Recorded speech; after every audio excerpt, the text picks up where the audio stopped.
Morning voice എന്ന പ്രതിദിന വചനധ്യാന പരമ്പരയിലേക്ക് ഏവർക്കും സ്വാഗതം. എന്നെ തേടി മണ്ണിൽ വന്നു സ്വന്ത ജീവൻ തന്നവൻ, ഒന്നിനാലുമേഴ എന്നെ കൈവിടാത്തവൻ. എന്നെ തേടി മണ്ണിൽ വന്നു സ്വന്ത ജീവൻ തന്നവൻ, ഒന്നിനാലുമേഴ എന്നെ കൈവിടാത്തവൻ. ആമോദാലെന്നുമേ അവനെ ഞാൻ പാടുമേ, ഉயிருള്ള നാൾ വരെയും. ഹല്ലേലൂയ, ആമോദാലെന്നുമേ അവനെ ഞാൻ പാടുമേ, ഉயிருള്ള നാൾ വരെയും. എൻ്റെ നാവിൽ നവഗാനം എൻ്റെ നാഥൻ തരുന്നല്ലോ. ഇന്ന് നമ്മോട് ധ്യാനചിന്ത പങ്കുവെക്കുന്നത് സുശേഷകൻ ജെയിംസ് എം തോമസ് നെടുമ്പാശ്ശേരി. പ്രാർത്ഥനയോടെ ശ്രവിച്ചാലും. ദൈവനാമം മഹത്വപ്പെടുമാറാകട്ടെ. മോർണിംഗ് വോയ്സിൻ്റെ എല്ലാ പ്രിയ ശ്രോതാക്കൾക്കും ദൈവനാമത്തിലുള്ള സ്നേഹവന്ദനം അറിയിക്കുവാൻ ഒത്തിരി സന്തോഷമുണ്ട്.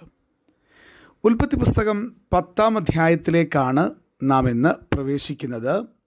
കർത്താവിൻ്റെ കൃപയാൽ 9 അധ്യായങ്ങളിലൂടെയുള്ള ആത്മീക യാത്ര ചെയ്യുവാനായിട്ട് ദൈവം നമ്മോട് കഴിഞ്ഞ നാളുകളിൽ കൃപ കാണിച്ചു. അതോർത്ത് ദൈവത്തെ മഹത്വപ്പെടുത്തുന്നു. 10-ാം അധ്യായത്തിലേക്ക് പ്രവേശിക്കുമ്പോൾ ആമുഖമായി ഞാനിങ്ങനെ പറയാനായിട്ട് ആഗ്രഹിക്കുന്നു. വിശുദ്ധ വേദപുസ്തകം മഹാത്ഭുതങ്ങളുടെ ഒരു കലവറയാണ്. 10-ാം അധ്യായം ഒരു സാധാരണ വായനക്കാരന് അത്ര താല്പര്യമുണ്ടാക്കുന്നത് ആണ് എന്ന് തോന്നുന്നില്ല.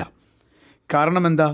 10-ാം അധ്യായത്തിൽ നോഹയുടെ പുത്രന്മാരായ ഷേം, ഹാം, യാഫേത്ത് എന്നിവരുടെ വംശപാരമ്പര്യമാണ് നമുക്ക് കാണുവാൻ കഴിയുക. അതിലൂടെ ലോകത്തിലെ അനേക ജാതികളിലേക്കുള്ള ചൂണ്ടുവിരലായിട്ടും നമുക്ക് ഈ 10-ാം അധ്യായത്തെ കാണാനായിട്ട് സാധിക്കുന്നു. ഒരു സാധാരണ വായനക്കാരന് അത്ര ആകർഷകം അല്ല എന്ന് വരികിലും ഒരു ചരിത്രാന്വേഷിക്കും ഒരു നരവംശാസ്ത്രജ്ഞനും അതിലേറെ ഒരു ദൈവഭക്തനായ വേദപണ്ഡിതാവിനും എത്രയോ പ്രിയങ്കരവും നിരവധി ചോദ്യങ്ങൾക്കുള്ള ഉത്തരവുമാണ് ഈ ഉൽപ്പത്തി പുസ്തകം 10-ാം അധ്യായം എന്ന് പറയാതിരിക്കുവാൻ സാധിക്കുകയില്ല. ഒരുപക്ഷെ മാനുഷിക പരിമിതി ചിലതൊക്കെ കൃത്യമായി വേർതിരിച്ചറിയുവാൻ നമുക്ക് തടസ്സമായി തീരുമെങ്കിൽ തന്നെയും മാനവകുലത്തിൻ്റെ ആദ്യ പാഠങ്ങൾ നമ്മെ വല്ലാതെ വിസ്മയിപ്പിക്കുക തന്നെ ചെയ്യും എന്നുള്ളതിന് യാതൊരു സംശയവുമില്ല. ദൈവത്തിൻ്റെ പുസ്തകമായ ബൈബിൾ അത് വിസ്മയങ്ങളുടെ പുസ്തകം കൂടെയാണല്ലോ. എന്തെല്ലാം അനുഗ്രഹീതമായിട്ടുള്ള, എന്തുമാത്രം വിസ്മയാവഹമായിട്ടുള്ള, അത്ഭുതകരമായിട്ടുള്ള വിഷയങ്ങളാണ് നമുക്ക് തിരുവചനത്തിൽ കണ്ടെത്താനായിട്ട് സാധിക്കുക. അതുകൊണ്ട് ദൈവത്തിൻ്റെ വചനത്തെ ഒത്തിരി പ്രിയപ്പെടാനും ഒത്തിരി മനസ്സിലാക്കാനും ദൈവവചനത്തിൻ്റെ അത്ഭുതങ്ങളെ കാണുവാൻ തക്കവണ്ണം എൻ്റെ കണ്ണുകളെ തുറക്കണമേ എന്ന് പ്രാർത്ഥിക്കാനും ഒരു വിശ്വാസിക്ക് സാധിക്കണം. പ്രളയത്തിന് ശേഷമുള്ള മനുഷ്യവർഗത്തിൻ്റെ വളർച്ചയും ഭൂമിയുടെ വിവിധ ഭാഗങ്ങളിലേക്കുള്ള മനുഷ്യവർഗത്തിൻ്റെ വ്യാപനവും ഈ 10-ാം അധ്യായം നമുക്ക് വ്യക്തമായിട്ട് ചൂണ്ടിക്കാണിച്ചു തരുന്ന അനുഗ്രഹീതമായ വിഷയമാണ്. ദുർഗ്രഹമായ ഈ അധ്യായത്തെ ദൈവകൃപയിൽ ആശ്രയിച്ച് നമ്മൾ പഠനത്തിന് വിധേയമാക്കുമ്പോൾ നമ്മൾ അമ്പരക്കുക തന്നെ ചെയ്യും എന്നുള്ളതിന് രണ്ട് പക്ഷമില്ല. ഉദാഹരണത്തിന് ഈ 10-ാം അധ്യായം ഉൽപ്പത്തി പുസ്തകത്തിൻ്റെ ആദ്യത്തെ വാക്യവും അവസാനത്തെ വാക്യവും ഒന്ന് ശ്രദ്ധിക്കുന്നത് നല്ലതാണ്. ആദ്യത്തെ വാക്യത്തിലേക്ക് വരാം. ഉൽപ്പത്തി പുസ്തകം 10-ാം അധ്യായം 1-ാം വാക്യം: നോഹയുടെ പുത്രന്മാരായ ഷേം, ഹാം, യാഫേത്ത് എന്നിവരുടെ വംശപാരമ്പര്യമാവിത്. ജലപ്രണയത്തിൻ്റെ ശേഷം അവർക്ക് പുത്രന്മാർ ജനിച്ചു.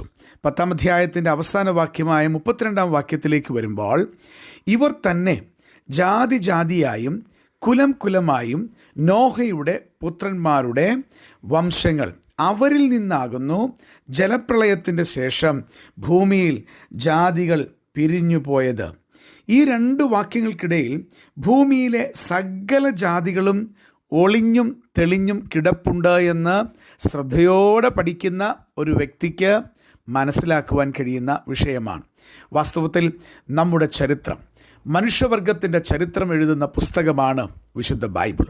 അതിൻ്റെ കാരണമെന്ന് പറയുന്നത് ബൈബിൾ ദൈവത്തിൽ നിന്ന് വന്നതാണ്. ദൈവശ്വാസ്യമായ തിരുവചനം എന്നാണ് നാം ലേഖനത്തിൽ വായിക്കുന്നത്.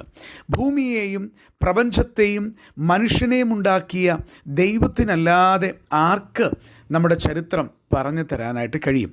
അതുകൊണ്ട് വളരെ താല്പര്യത്തോടുകൂടെ ദൈവജനം വിശുദ്ധ ബൈബിൾ പഠിക്കേണ്ടത് ആവശ്യമാണ്. നമ്മൾ നോക്കിക്കഴിഞ്ഞാൽ ഈ 2 വാക്യങ്ങൾ, അതായത് 10-ന്റെ 1-ാം വാക്യവും 10-ന്റെ അവസാന വാക്യത്തിലും ഭൂമിയിലെ സകല ജാതികളും ഒളിഞ്ഞും തെളിഞ്ഞും കിടപ്പുണ്ട് എന്ന് ഞാൻ ഓർമ്മിപ്പിക്കുകയുണ്ടായി.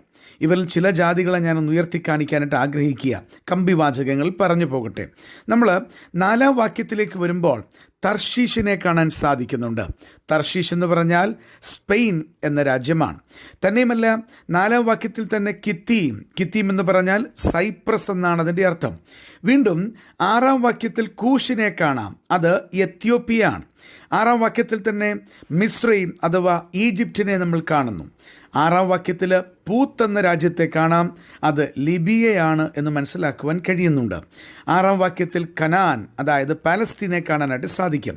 11-ാം വാക്യത്തിൽ നമുക്ക് അശൂറിനെ കാണാം. അശൂറാണ് അസീറിയ എന്ന് നാം അറിയപ്പെടുന്നത്. വീണ്ടും 22-ാം വാക്യത്തിലേക്ക് വരുമ്പോൾ ഏലാമിനെ കാണുവാൻ സാധിക്കുന്നുണ്ട്. ഏലാം എന്ന് പറഞ്ഞാൽ പേർഷ്യയാണ് എന്ന് മനസ്സിലാക്കാനായിട്ട് സാധിക്കണം. 22-ാം വാക്യത്തിലേക്ക് വരുമ്പോൾ അരാമിനെ നമുക്ക് കാണാൻ സാധിക്കുന്നു. അരാം എന്ന് പറഞ്ഞാൽ സിറിയയും മെസപ്പൊത്യോമിയുമാണ്.